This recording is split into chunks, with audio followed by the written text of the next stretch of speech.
Step inside, walk this way, you and me, baby. Hey, hey! Ladies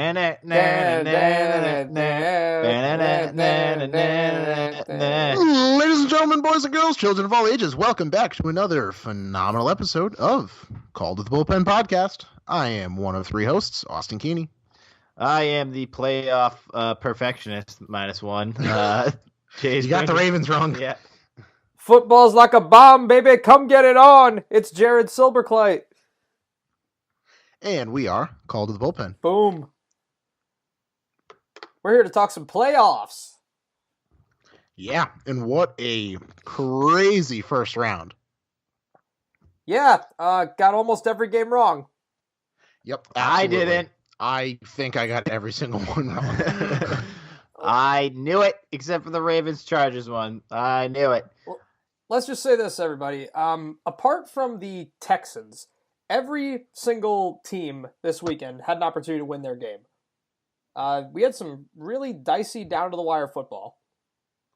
Yeah, we did. Everything was close. Although that Chargers-Ravens game really wasn't close until the last 5 minutes. It wasn't. It was one of those deals where we'll get into it, but the game was kind of like slowly getting away from them. I mean, the Chargers did open up a big lead at one point, but credit to the Ravens for holding it together and putting them in a position to where they could have potentially completed the comeback, but certainly they were facing a much bigger hole than just 6 points. We will get to that when we get to that game, but we kicked things off with the most decisive game of the weekend, the 4:40 time slot on Saturday. We had the Colts going into Houston and beating the Texans in what some would consider an upset, but only in technical terms. I mean, I believe the Texans were the Vegas favorite, but it seemed like almost everybody thought Indy was going to win this game. Yeah, everybody knew that Indy was the hot team coming in if they did get that last wild card spot, and that's exactly what they did. The Texans did have a good season, and at one point they had a very good stretch, as I'm sure the listeners know, with the gotta win out, hashtag gotta win out.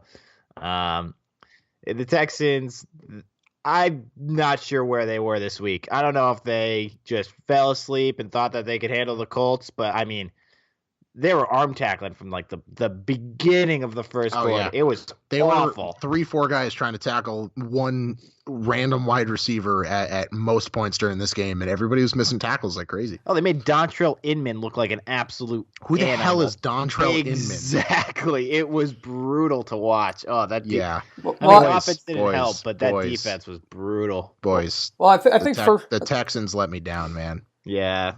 Well, I was so high on you guys all year long, man. I tried. I did, and you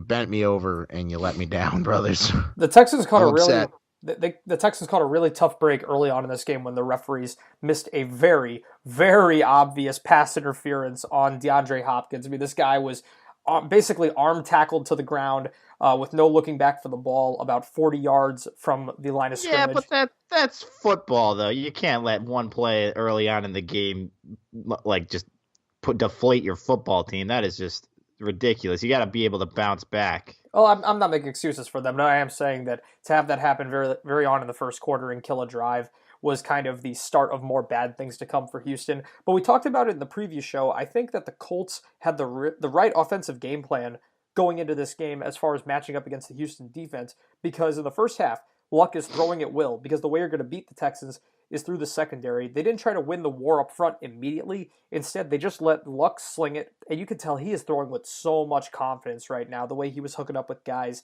And then in the second half, he hooks up with guys? Oh my! Continue. Oh my goodness! T.Y. Hilton, Eric Ebron, we've seen it all season long. Did it one more time, and then in the second half, they opened up those running lanes for Marlon Mack and pretty much just dominated the clock. And the Texans, they tried to fight back into it. They did have that one score in the midway through the second half, but it just wasn't enough. They were in too big of a hole, and they just looked demoralized. They like you guys said, deflated out there. All the momentum, I was talking to Austin about this. We actually got into an argument about it, but I think that all of the Texans' momentum they had in October and November, it just disappeared, and now the Colts are that hot team. They now have 10 wins in their last 11 games. Yeah, I seem to agree with that. the Texans, although they did win a couple games, it almost was like they limped into the playoffs and they limped into that third seed. I don't know if you guys remember, but I think either week 14 or week 15, Texans actually had the number 2 seed and a bye, and we see how important that bye really is, so you don't have to face a red hot 6 seed like they did. So, unfortunately for the Texans, they really couldn't close it out on the importance games. They couldn't win this game. They couldn't beat the Eagles. That would have got them that number 2 seed earlier on in the season, or later on in the season. So, unfortunately for them, this is going to be their last game this season. But I do see them as a interesting team next year for sure. I think definitely. I think there's a lot of things that they need to tighten up. There's been rumors that they're going to try to re-sign Tyrann Mathieu and extend Clowney. I think potentially re-sign him because I think he may be a free agent or he's going into another option or one of those two. So if they can keep guys like Mathieu and Clowney and JJ Watt in that defense together and just improve it a little bit, I think they'll be definitely a contender again next year because they still have Hopkins and your boy over there, Demarius. He's looking like he's potentially staying for another year. So if they get Demarius back healthy, and more than that, I think if they get Will Fuller healthy and back into the fold, because he was producing at a terrific clip early on in the season, and I think losing him, much like with the Rams when Cooper Kupp went down, I think it had a very similar effect on this offense's ability to really just light up the scoreboard. Listen, Deshaun Watson throwing to DeAndre Hopkins is a great combo, but when you have a second receiver that can not only take eyes off your main guy, but make plays in his own right, that just adds such another dimension to your passing game. So I think that getting him back healthy, I also think getting a quality running back, because here's the thing, Lamar Miller, he can be explosive at times, he has good speed, but his yards after contact have always sucked throughout his career. So I think you need a more durable running back that can take the hits and move forward. I think that, and with his age too, running back is a historically young position in the league. So if the Texans have an opportunity in the draft, if they see a kid they like, I would pick him up. And not only that, but their offensive line needs work. Nonetheless, I don't want to beat him up too bad because this is a huge step forward, moving from 4-12 to 11-5, a division title, a playoff berth. It's just that when you have a 9-game winning streak midway through the season, you're thinking you can do a lot more than just qualify for the playoffs. Yeah, division title, but then to lose to somebody that's in your division in the first round, it almost just sours everything. Yeah, no doubt about that. As for the Colts, though, they go to Kansas City, and watch out. Yeah, man. Watch out, Kansas City. Yeah, Kansas City cannot sleep on these guys, and if they do, it's going to be ugly. They got to come out swinging, and they looked a little rusty towards the end of the season there, so coming out swinging and coming out hot in your home stadium, you got to get the momentum going. If you get ahead, you'll be all right. But if the Colts get ahead and can hold the Chiefs here, it's going to be bad. All right, so we are also not going to break down the next round's games right now. We're going to have a separate episode on predictions. So this will be strictly a review episode of the first round wildcard game. So keep an eye out for a second episode coming out in the next few days, and we'll talk about the Chiefs and the Colts. Like we just briefly touched down there, but we'll get more in depth on these games. So we may make a few comments here and there, but in depth breakdown will be in our next episode. So with that, Jared, what's the next game we're moving on to? Prime time, Saturday Night Football. We had the Seattle Seahawks at the Dallas Cowboys.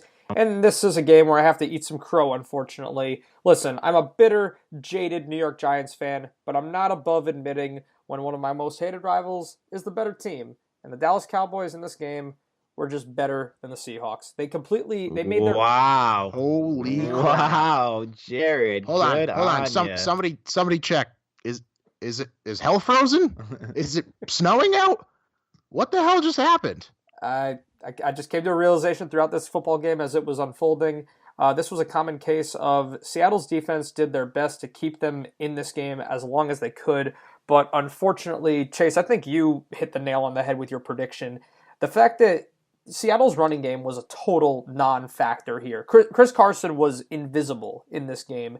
And it was very awkward at times, the fact that Russell Wilson was having to only throw the ball downfield, essentially. He's going straight to the deep ball because trying to set anything up over the middle and winning the war up front was not an option. It just wasn't working. But That being said, he was successful, surprisingly, a decent amount of the time, but just not often enough to string together drives to get in the end zone for the repeat scores. And at the end of the day, the Cowboys defense just set the tone, and they couldn't. I'm not going to say they got completely gashed by Zeke, but they didn't limit him enough. You know, he did. 137 yards on the ground is kind of gashed. Well, I mean, he was piling on as the game drew on, I would say, but yeah, I mean, regardless, yeah. Well, like what I said in my prediction is that if Ezekiel Elliott gets over 100 yards, then the Cowboys are going to win this game. And if the Cowboys can stop the run from Seattle, then rely on Russell Wilson, I think that the Cowboys have an even better chance. And that's exactly what happened. Chris Carson, who was the number 1 rated running back, I think, coming into this game. Didn't even have over 29 yards. I think he might have had 20. He had 20 yards. 20 yards. He averaged a yard and a half per carry. 13 attempts, 20 yards, and 5 yards was his longest rush. And call it game plan, because the Cowboys knew exactly what they were going to get. So they stacked the box, and like we said, they have 3 very talented linebackers that were quick to get to the ball carrier behind the line of scrimmage. And if you stop the Seattle machine from there and force Russell to only become one-dimensional without play action, we saw how easy it was to beat them. And yeah, it's only a 2-point game, but really they scored a last-minute touchdown and the extra 2 points within, I don't know, like a minute left. So really this was a 10-point game with a minute to go. Yep, I think it was like 57 seconds or something like that they scored it. So I think the Cowboys are actually going to be trouble for the LA Rams. They are a threat. Most of this game was a grinded out, 1-score separation most of the way through. The Seahawks actually found themselves out in front 14-10 briefly late in the third quarter of this game. So the Cowboys, had this long, just clock-killing, put-them-away drive in the fourth quarter that ate up a ton of time and wasn't helped on Seattle's part, wasn't helped by a lot of defensive penalties. And they only had 1 penalty coming into the fourth quarter, but for some reason at the end, they're just very undisciplined. They're committing holdings, pass interference, all that good stuff. So that helped the Cowboys string it along. There was 1 penalty especially on, I believe it was 3rd down, that if it hadn't happened, would have been an incompletion, forced to punt. Could have been a different game, but we'll never know. Those are just mistakes you can't make in a playoff game.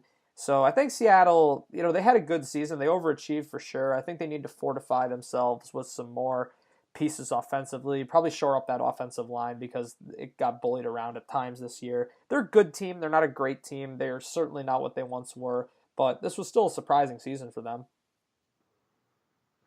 Yeah, definitely a surprising season. I think they came out and they were a sleeper for most of the season and definitely won some big games that obviously got them to where they got.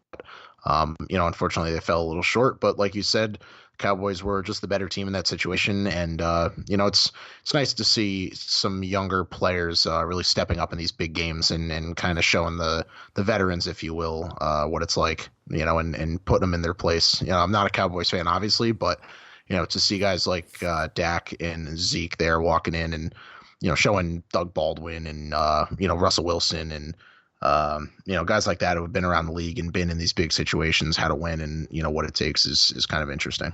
I hope they get destroyed in Los Angeles.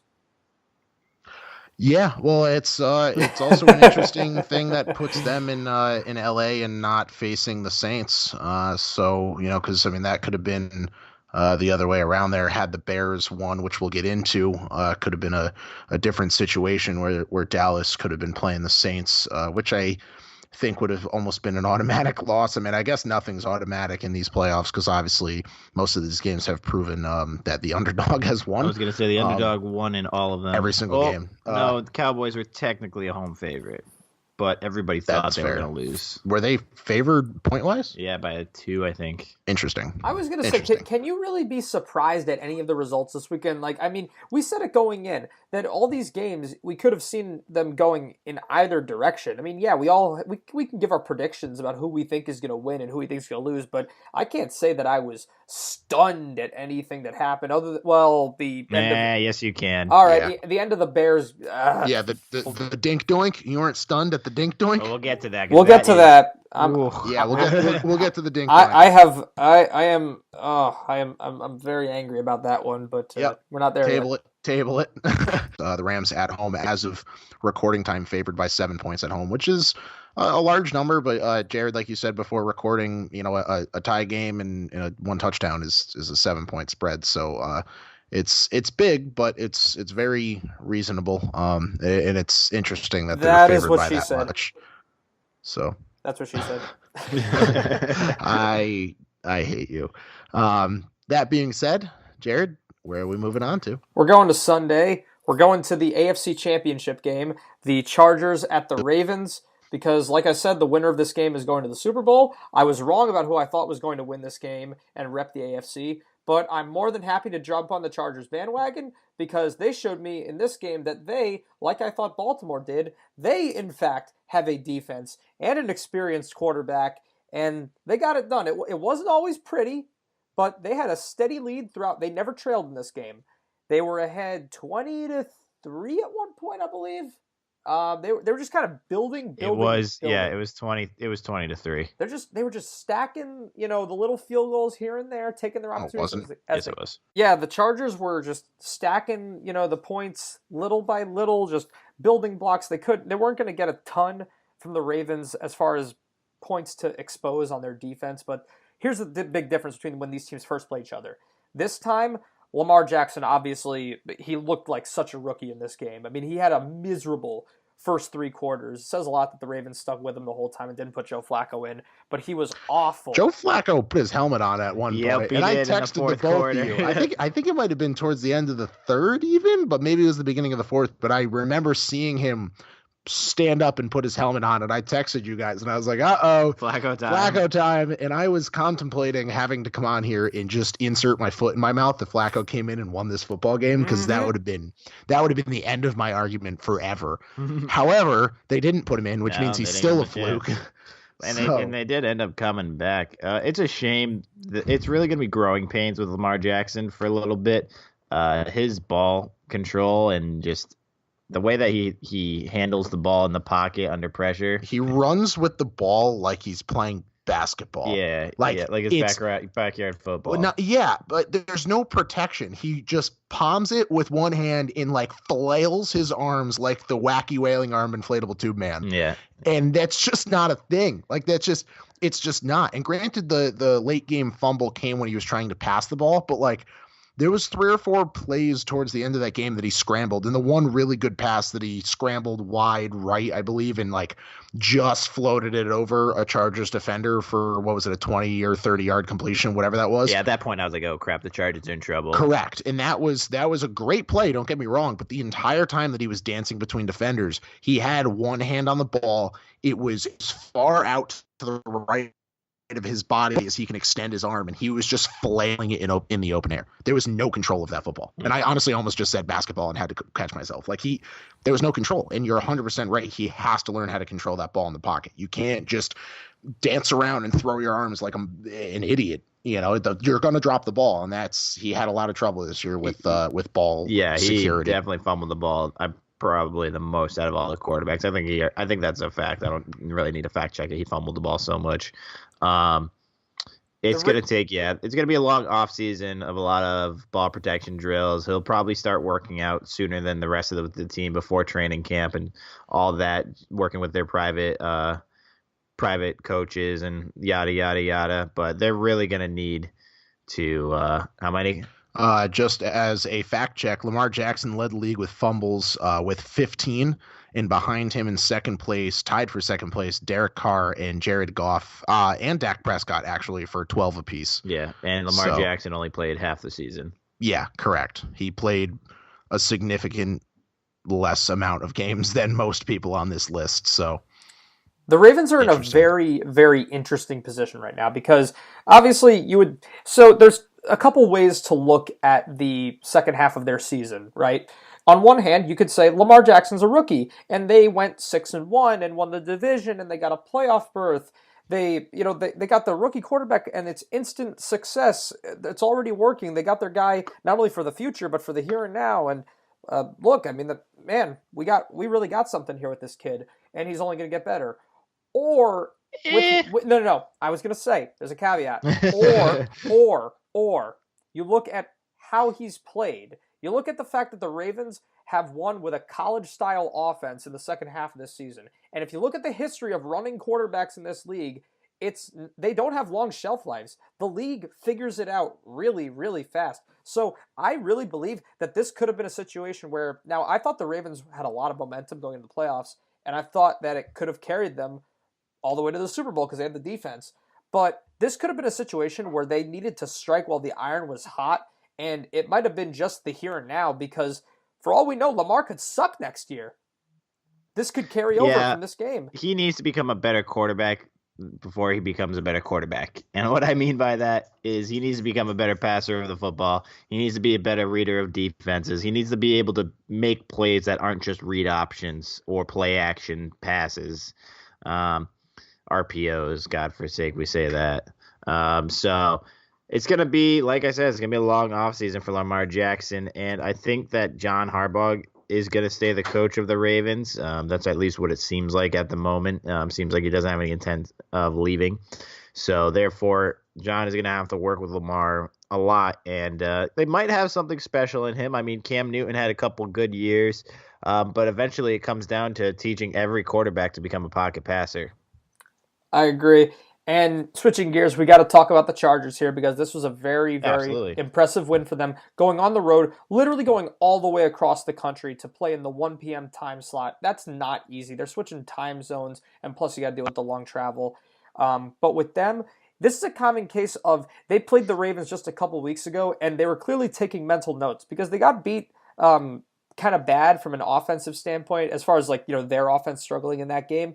And, they learned. They won the turnover battle. They stuffed the run in this game. I mean, Joey Bosa and Melvin Ingram are such a formidable duo up front, and that has to give them a lot of confidence going into Foxborough in cold weather once again, heading up against Sony Michel. They're going to need to stuff him up and make Brady beat them. So what they were able to do defensively in this game and again, win that turnover battle and take care of the football, which they did not do the first time these teams played, was essential. And Phillip Rivers didn't have the greatest game, but like he said in the post-game interview, they made enough plays to win. They did enough, and I think that he brings a lot of leadership and poise to this team. You can tell that he's just comfortable back there. He's been there before, and now he's ready to finally go get his after coming so close so many times throughout his career. Yeah, and I think as we all should know by now, the Chargers are better on the road than they are at home. They haven't had a home field advantage all season. They play better on the road. They win games on the road. They lose games at home. It doesn't make any sense, but the Chargers have been bred on the road. And for them to go into Baltimore after getting beaten by them basically to a pulp almost on offense, just absolutely no production whatsoever. And then to make something of it. I mean, Phillip Rivers didn't have a great game. He had 160 yards passing and no touchdowns, but he didn't throw the ball away. He didn't turn the ball over. Melvin Gordon was able to, grind out those hard yards, and they were able to make something of an offense enough to, like I said, beat a very beatable Ravens offense on the other side. Totally agree. And Rivers actually made some smart plays himself also because you made a good point there. He didn't throw the ball away and he didn't have any turnovers. He also had a couple decent runs. I know obviously it wasn't a lot of yards, but for Phil Rivers, I remember one play was... Oh, yeah, I remember what you're talking about. Yeah, it was a big, I believe it was like a 3rd and, 8 or 3rd and 7 or something like that, and he ran for like a 9-yard first down to keep, obviously a drive and some more time off the clock extended is, people overlook those small plays, and for a guy like Phil Rivers to run on a big 3rd and long, if you will, for a first down is a big note to smart. He wants it too. Exactly. He didn't just nobody's open. All right, throw the ball out of bounds and punt it. He was like, screw this, I'm running for this first down, and he hauled ass down that field for a first down. Yeah, so. That is not something you see out of those pocket quarterbacks, especially when he's 35, 36 years something old like now. That. Yeah, well, he was like a little lumbering giraffe trying to get there. Yeah, well, but again, big plays, and Chase, you made a good point there. Like you said, he didn't throw the ball away. He didn't have turnovers. Lamar Jackson made a couple interesting passes, like the one that I noted on before, where he, ran wide and then threw the ball and floated it over the middle and almost had it intercepted, which it wasn't. However, definitely could have been. And, Rivers, as an experienced quarterback, knows better than to make some obscure passes and when to just kind of put your nose to the grindstone and run one out. So good on him. And, definitely some big plays out of those guys to grind this one out. We got to give also a special shout out to Michael Badgley, the money badger on the Chargers, who set a Chargers playoff record with 5 field goals in this game. Speaking of field goals, we will get to that. One last note. I got all the confidence in the world in the Chargers moving forward. I feel like they're not going to face a better defense than what they faced against Baltimore in this game, and they came out ahead on the road. So I feel like after all those years, throughout Phillip Rivers' career, he could finally be the last guy of the 2004 draft class. Eli has 2. Big Ben has 2. Phillip Rivers needs to get 1 before he retires, right? Maybe. Hopefully. I mean, that's obviously his plan, man. He wouldn't be here if he wasn't trying to get it. Yeah. The Chargers are moving on. The AFC playoff games now for next weekend, they're all set. We have the Colts at the Chiefs, and we have the Chargers at the New England Patriots. So that means that both of the division winners in the AFC were eliminated this weekend. Both of the wild card teams advanced. And the Cowboys were the only division winner at all to survive this weekend, because in the 4:30 game on Sunday, the Philadelphia Eagles went on the road and beat the Chicago Bears 16-15 because the Bears kicker once again kicked a field goal that hit the upright, then bounced and hit the crossbar and fell into the end zone. I actually have some news about that. All right, so I know where Chase is going with this. Let me start this with, there's a few narratives here. One, everybody's sending death threats to this guy because he missed this field goal. Mm-hmm. 2, he also put up 9 of their 15 points. I'm not saying don't blame the kicker, because listen, and Rex Ryan said it as of today, I believe it was, what's today, Monday? Yeah, Monday. In an interview, this is this guy's one job. When the quarterback throws an interception, people don't feel bad for the quarterback. When the running back fumbles a ball, people don't feel bad for the running back. They say, stop throwing interceptions and stop fumbling the ball. This guy, you shouldn't feel bad for him. He gets paid to kick balls through the uprights. Is he going to be perfect? Absolutely not. On the flip side of that, your offense needs to be a little better and not just rely on this dude to literally kick 1,000 field goals to put you through a playoff game. But listen, man, these were all against a weak Eagles defense. These were all However, easy field before goals. we touch on that, I don't want to cut Chase off from where he was going. There's some rumors swirling. It's been confirmed. It's been confirmed. It's no longer a rumor. Okay. On NFL.com, it's been confirmed. Okay. The kick is officially ruled a block. Yep. There was a finger that got on this ball, and I watched the video about 100 times today, and it's too blurry to actually see anything. But I saw this, and I don't remember exactly the player, but even he said, he was like, I felt my finger touch that, and I didn't think I got enough of it until I heard everybody start screaming. So I don't buy it. It's in the records already. They already changed it. Well, you know what else is in the records? The tuck rule's in the records, but we all disagree with that, right? Look, yeah, but they have video evidence. They slowed it down to super slow-mo. They amplified it all the way to 1,000 times. Like, it is officially ruled a block. I don't know, man. It's if you watch this ball, it looks like an NFL field goal attempt. It's got the movement of a kicked field goal. It's got the height. It's got the distance. Only thing that goes wrong is it hits the freaking upright. This wasn't a shank. It didn't go some weird way where you can tell the guy got a piece of it. I've seen blocked field goals. This doesn't look like one. And not only that, but this guy's kicked the upright many times this season. He did it 4 times in one game. I mean, it is ruled. It's ruled a block, but I don't think it really changes anything for anyone. No, at all. The Bears are still obviously upset at home right now, and I don't think Bears fans are gonna be like, "Oh, it was blocked. Never mind. We don't hate this guy." I think that they're still gonna probably hate this guy for a little bit. But it is interesting that it was technically blocked, I suppose.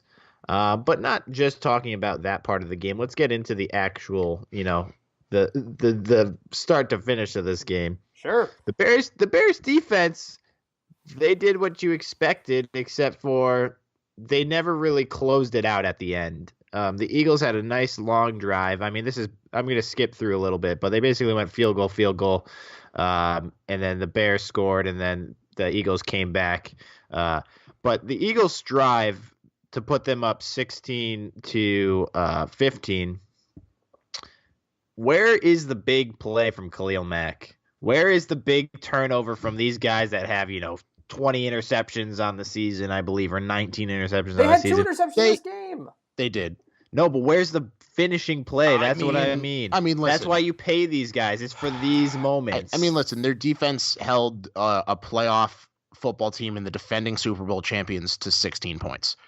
Their defense was not the issue in this game at all. They had decent plays. I understand you're saying, where's the strip sack fumble from Khalil Mack? Right. I get where you're coming from, but they did intercept the ball a few times in this game and played pretty well. I mean, they picked him off in the end zone. Amos, I remember, picked him off in the end zone. That was a horrible throw, but Doesn't matter. Good job picking it off. And yeah, there's a million horrible throws across the NFL that are just straight up dropped. Yeah, but I'm there saying was one in this game. You don't win the game because you don't make a play. That's what I'm saying. They don't win the game because the Bears offense didn't show up. The Bears offense sucks. They didn't score. All right. Well, I'm not going to say didn't show up. They see, Chase, you are calling out the defense for not closing the door, but here's the thing. The Bears offense had opportunities to punch it in the end zone where they didn't. You look at all those field goals you mentioned with Cody Parkey, those were not like tip of field goal range. These were the yards, 29, 34, 36. So that means they're in the red zone. They should have punched it in one of those times. And this has been an issue all season with the Bears that I don't understand. They have Jordan Howard and Tariq Cohen. They should have a much better running game than they actually do. And I don't understand why Jordan Howard had such a disappointing year this season. It's really kind of mind-boggling. I mean, Mitchell Trubisky, he's still developing. They don't have great receivers around him, so I kind of get it. But he wasn't afraid to throw the ball downfield in this game, and he was, he didn't have the worst game in the world. Wasn't the most accurate day, but he was all right. I just think that all season long, the running game has let the Bears down. I agree. And, I said this in the prediction episode. I said that, the Bears offense isn't going to be good enough for the Bears team to win this week, and that's pretty much exactly what you guys are telling me right now. But my point is that you spend all the money on defense. The defense is what got you to the playoffs. The offense didn't get you to the playoffs. So that's why you look to your defense to make a final play. You don't look to your offense to make a final play. That's my only thing. Well, if you're going to say that, then I will just point to the fact that they missed Eddie Jackson back there in the secondary because I think Nick Foles, he did not have a great game, but he was clearly not afraid to throw the ball downfield against their secondary. And I think that if you add that extra body back there, especially a dude that was, Eddie Jackson had 6 interceptions this season. He was one of their best players on the whole defense. If you throw a guy like that back there, it could have limited whatever little the Eagles did get going offensively and maybe open up those opportunities for Khalil Mack that Austin was talking about. So, I thought the Bears defense was pretty much as advertised in this game, and it's really upsetting to me that the league's best defense isn't going to play against the Rams in what would have been a hell of a game. You get to see 2 of the legit top 5 teams in the league, and instead we have to see this crappy, fluky, mediocre Eagles team going to the Saints. And it's just annoying because it's like, in the playoffs, you want to see the best teams go up against one another. And instead, it's like, who on the Eagles is an exceptionally great football player that you just have to watch? As a football fan, it's just not appealing unless you're a Philly fan. I don't disagree with you, obviously, because I don't like the Eagles. However, the Eagles beat the Bears, so would that not make them in that realm better than the Bears? They beat the Rams 3 weeks ago, too. And they beat the Texans. I listen, I'm not saying I'm happy about this win. I had the Bears. To be fair, I got every game wrong this week. So I'm not happy about any of the outcomes. That's why you don't bet. And that's why you don't bet, because the house always wins, baby. Not our house, because we just flip a coin. We didn't even do that for these picks. God, oh man, I messed up. Son of a bitch. However, I truly believe the better team clearly won here because the Bears did not step up and they did not score and they didn't play the way that they have been playing most of the season, and that's what got them here. They were a 12-5 team. They weren't They weren't an 8-8 whatever or 9-7 team to get into the playoffs. They were a 12-5 team that got them in here, and they won a lot of big games. And now here we are watching the Eagles beat them. So I legitimately think the Eagles are the better team in this situation. However, I don't think they'll beat the Saints. I completely disagree. If they make the field goal, we're talking about something totally different. If they score a touchdown any point throughout this game, other than coming down to a last-second field goal, we wouldn't even be having this conversation. So the Bears' offense clearly was a worse team than the Eagles' defense, which makes the Eagles in this situation for winning the game a better team. Austin, the Bears didn't not play football. They showed up and they lost. They played a better game than the Eagles did, and they lost. When any NFL team lines up for a 43-yard field goal, would you expect them to get it? Any kicker, blindfold yourself and pick any kicker in the league. You would expect them to make a 43-yard field goal. This is a complete fluke situation. It's not a fluke. He's missed 10 field goals on the season. He was the second worst kicker on the season. Yeah, he sucks, but I would still trust any kicker. So that is part of your NFL football team. Correct. So that means by having a bad, worst kicker, that brings down your total football team. So Austin's not wrong. The Eagles are the better complete team, inclling special teams. I don't buy it, man. They were literally they backdoored into the playoffs. They needed help to get in. They were 9-7. They lost to a bunch of teams. They were 6-7 at one point this season. They Carson Wentz. Not under Nick Foles. Oh my goodness! All right. I hope that he's the Eagles quarterback for all 16 games next year, so people can see that he's not that great. Listen, I said it last week. I never said he's a good quarterback. I said he's a good Eagles quarterback. Yeah. He's not a good quarterback. I'm not saying ever that Nick Foles is a good quarterback in any way, shape, or form. However, for this team, he just works. Mike Vick wasn't the greatest quarterback on the planet, but by God, you put him on the freaking Falcons, whoever the hell he was on, and he's nasty because he just fits. That's just what people do. That's what these players do when they learn these squads and these systems. Exactly. When they learn the squad that they're on and the system that they're in, they're good. They're good.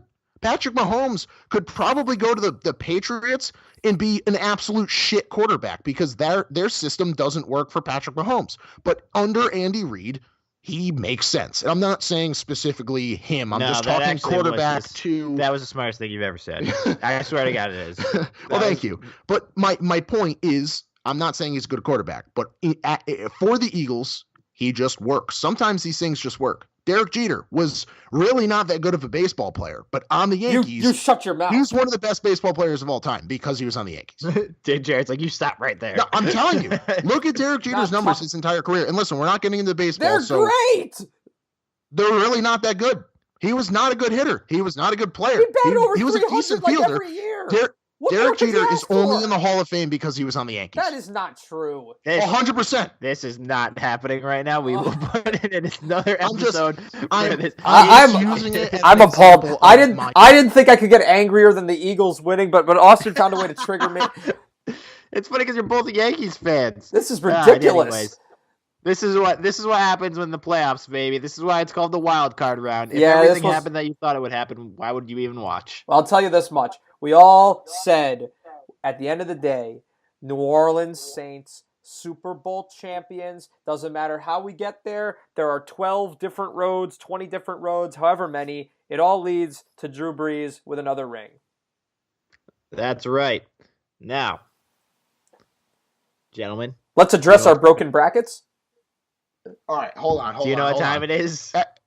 I just gotta ask because so the way this segment works is we all surprise each other with what our choices are.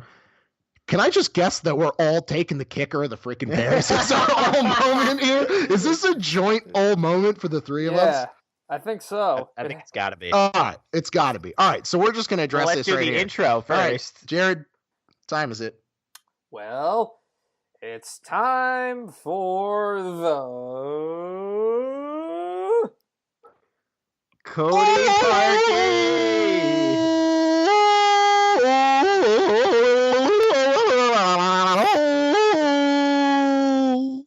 Moment of the week.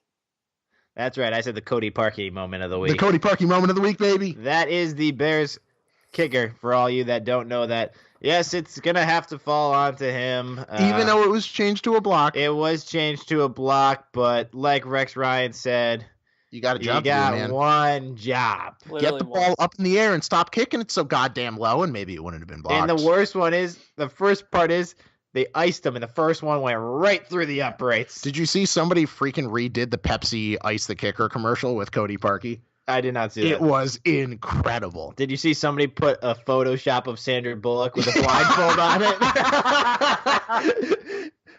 From the new Netflix Bird Box movie. Oh my god, that's just bad. Yeah, sorry, Cody. I'm sure you're a halfway decent guy. I don't know. You could be a horrible guy. I have no idea. But man, you're getting paid a lot of money to kick balls through field goals. Yeah, I got a solution. I think that Cody Parkey this offseason should, since the dude loves kicking against the upright, he should practice with a field goal post that's shaped like a fork, so he can hit the one in the middle, and then when they take it away for next season, he's prepared to finally kick NFL field goals again. There you go.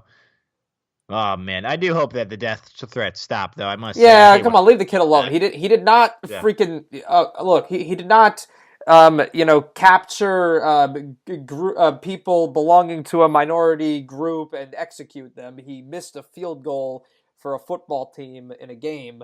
Let's pump the brakes a little bit.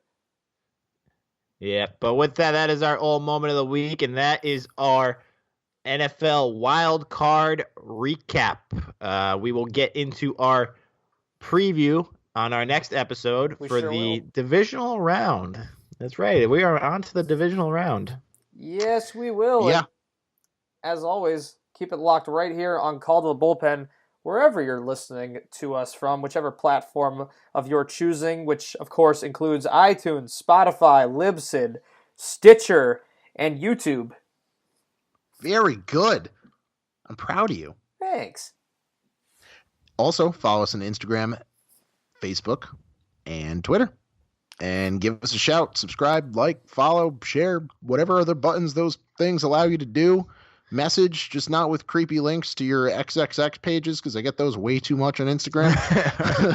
Send us something useful. We want to talk about sports. Send us something cool to talk about, and maybe we'll let you come on here and talk about it. That'd be fun. There you go. Whoever's listening, send us some pretty cool stuff to talk about, and you can guest on our show. Spread the good word.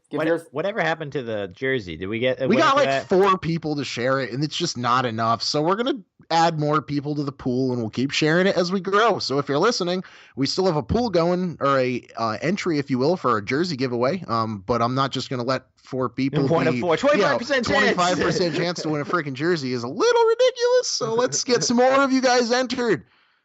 Follow us on Instagram. I will say, Facebook, if we don't get more and share. If we don't get more entered by the end of the season, I think we got to do it anyway. Oh, that's fair. Yeah, no, 100%. But so end of the season, definitely final one. But share our Facebook page and like our Instagram page, and then message us on either, telling us that you did that, and you will be entered.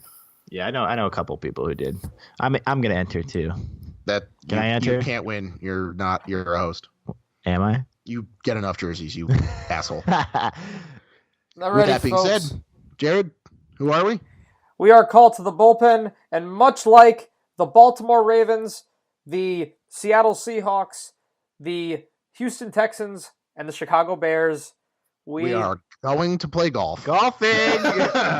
Oh, hang it up. Oh!